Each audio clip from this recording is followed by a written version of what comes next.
gloombugs, and welcome back to another, late as always, monthly favourites. I've been trying to save a little bit of money this month, so I haven't really been buying any big or exciting purchases, so some of my favourites are things that I've been using for a while or items that I've rediscovered. But this is a new item which I recently started using. It's a brand new shampoo by a brand called Sukin. And I've mentioned Sukin before. I've used their face mask before and I love it. It's all natural products. It's sulfate and paraben free. It is vegetarian. It's 100% vegan. They're against animal testing and they're also 100% carbon neutral. I'm not really sure how that works. I guess the company is carbon neutral because this is actually an Australian product, so TK Maxx have then shipped it from Australia to the UK. So they're not really carbon neutral, but I guess the company themselves probably are. Anyway, I got this in TK Maxx. They seem to stock a lot of Sukin products. And yeah, since I've been using it, I've noticed that my hair is not dry at all anymore, which is amazing because I dye it and I bleach it and I ride a motorbike as well. So the ends of my hair and the roots as well, for some reason, always seem to be really, really dry. This has changed that a lot. It also smells super nice. It's got things in here like tangerine, vanilla, lavender, chamomile, rosehip. So loads of really nice natural smelling things, and there's also a pretty big bottle as well for what I paid for it. I'm pretty sure it was about £5. I had been using a Burt's Bees shampoo which was supposed to be a moisturising shampoo. That was £12 a bottle and I've been using that for ages just because it stopped stripping any colour out of my hair. But I've now noticed since I've switched to this makes my hair feel so much softer and it's less expensive, so I would definitely recommend this to any of you who dye your hair bright colours. If you want it to last and you want your hair to stay nice and soft, then give it a try. Something else that I've really been into this month is this incense, which is the relaxing incense that came in my witch casket. I don't think it was last month's box, I think it was maybe even the box before that. And this smells so good. It slightly smells like lavender. It's just very relaxing and soothing. It's not too heavy. It's just quite a calming incense, and I really like to burn this when I finish work and I'm kind of winding down, taking off my makeup, and maybe even after I've just had a shower because I don't have a bath. I find that this really relaxes me before bedtime, so I've been using this a lot because I am working a lot at the moment. We've also had a bank holiday and the Easter holidays for school as well, so it's been busy days with lots of crying children, and yeah, I just need to come home and unwind, and this has been helping me to do that. This next item I've actually had for a very long time, but for some reason only just gotten around to using lately. So this is a mascara by a company called Essence, and this was sent to me from a friend of mine who lives in Croatia. We did a beauty swap and I didn't get around to using it. It's been in my house for about 2 years and I'm only just using it now. I think at the time I was still subscribed to Glossybox and they were sending out loads of mascara, so I was working my way through that. Then I started using the NARS mascara, which I really liked, but then they started selling in China where they test on animals, so I had to stop using that. And this was the only mascara in my house. Now this is really good. It's a volumizing mascara. And it really is a volumizing mascara. I get a lot of compliments when I wear this. I would say it kind of looks like I've got a light pair of false lashes on. It doesn't clump, and it's also really cheap. So this brand Essence, you can find them in Wilkinson's, which is like, it's not even a drugstore in the UK, it's more like a hardware store, but they have kind of like a little makeup section and they sell Essence. And I think this is only £2 or £3. I'm probably going to have to repurchase one because I've been using it quite a lot.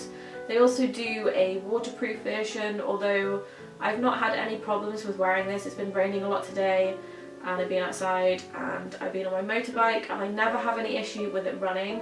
Sometimes if it rains my eyes do get a little bit irritated, so I would like to try the waterproof one and see if that makes a difference. But if you're looking for a mascara and you're on a budget, if you're looking for mascara and you're on a budget, I don't know what a budget is, then you should go to Wilkinson's and pick one of these up because I think they're really great for the money. And I've used some very expensive mascaras in the past. NARS, that one in particular, was quite expensive, and I actually prefer this to the NARS one, so give it a try. I did treat myself to a little something this month. I wasn't super stingy. I bought myself a new pair of earrings because for some reason I don't have enough earrings and I like to wear dangly earrings when I go out, but I always seem to wear the same 2 or 3 pairs. So I picked up a new pair. These were from Curiology I will do a close-up so you can see what they look like. And they're just a really cute pair of Ouija earrings with a filigree print on them. I really like Curiology's the style of the things that they come out with, and I especially like anything they make that is kind of like a Ouija theme. I just think they look really nice. I also have a necklace that was, I think it was a special edition that I got at Christmas or Halloween time, and that was another Ouija necklace which is really pretty. I don't know if they have a pendant version of this, but if they do I will be purchasing it as well. So yeah, go and check out Curiology. They've always got loads of new things being added to the store. And yeah, if you're really interested in their kind of stuff, I would recommend going for the Curio boxes as well. Sorry, they're not called that anymore. The Coven Club boxes. I used to get the Curio boxes that had a pendant in them. The Curio boxes have a necklace and a pin badge in them. And if you haven't seen my unboxing video already, I will leave a little clickable box up here so you can go and have a look. And yeah, if you're interested, go and subscribe to them. And the final thing that I have, it isn't something that I bought. I've been looking for a foundation, as many of you will know, for a really long time, and I just keep ending up with these foundations that just don't work for me. So first I tried loads of different Barry M ones because I was trying to find a cheap foundation that would work for dry skin. They were all far too dark for my skin tone. Even the lightest ones would just make me look orange. I tried a Charlotte Tilbury one, which was quite nice, but the coverage wasn't there. I tried the Kat Von D tattoo, it's not called the tattoo, the Kat Von D Locket foundation, which is like wearing clown makeup. It is so thick and heavy. If you have dry skin, it just clogs and it cakes and it moves around on your face during the day. So that was a disaster. Then I tried the Fenty Beauty foundation, which was the perfect colour for my skin. Actually worked really well for me for a while, but then I found it was actually making my skin more dry and it just wasn't looking very good. And then if I wore it for a long period of time, it would kind of disperse into little cakey patches on my face, which was also not a good look. But this month I went to Debenhams in Cardiff and I went and had a look around just to see what cruelty-free brands they had. So I went to Urban Decay, which I have to say was one of the only places in Debenhams that stocks pale foundation. There was Kat Von D, there was Urban Decay. I went and I looked at Too Faced and their palest one was far too dark. And I mean, like, even a normal person with a kind of like an average skin tone would probably still find that foundation way too dark. So I went to Urban Decay.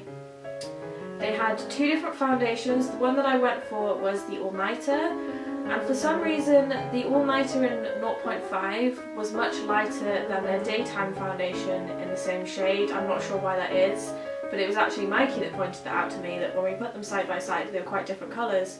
So I asked the nice lady on the counter if I could have a sample, and she was actually really friendly. Sometimes it can be a bit intimidating to go and ask for foundation samples, but yeah, she was really nice, really friendly. She had amazing makeup as well.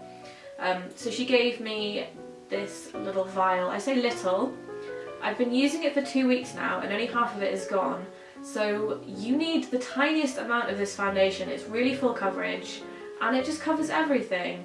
And the colour is really good. I did find when I first started using it that it wasn't the best for my dry skin, but now that I've been using this for 2 weeks, I think it's actually improved the condition of my skin. My skin does not feel dry anymore, which is amazing because it's been horrible for a good 2 or 3 months now. So clearly there's something in this that is agreeing with my skin and making it nicer, even to the point where there's been a couple of days in the last few weeks where I've not worn foundation at all, which is something that I probably haven't done in about 10 years because I always get red patches and those red patches have gone. So I will be going back and I will be buying a full-size version of this because, yeah, I don't think my skin has ever looked so good. So as always, thank you guys for watching, and big apologies for this video being so late again. I just feel like I can never get these monthly favourites videos up on time. They're always about a week or so late. So sorry for that. If you're new here, don't forget to give me a like and subscribe, and I will see you all again for my next video, which will be on time. Bye guys!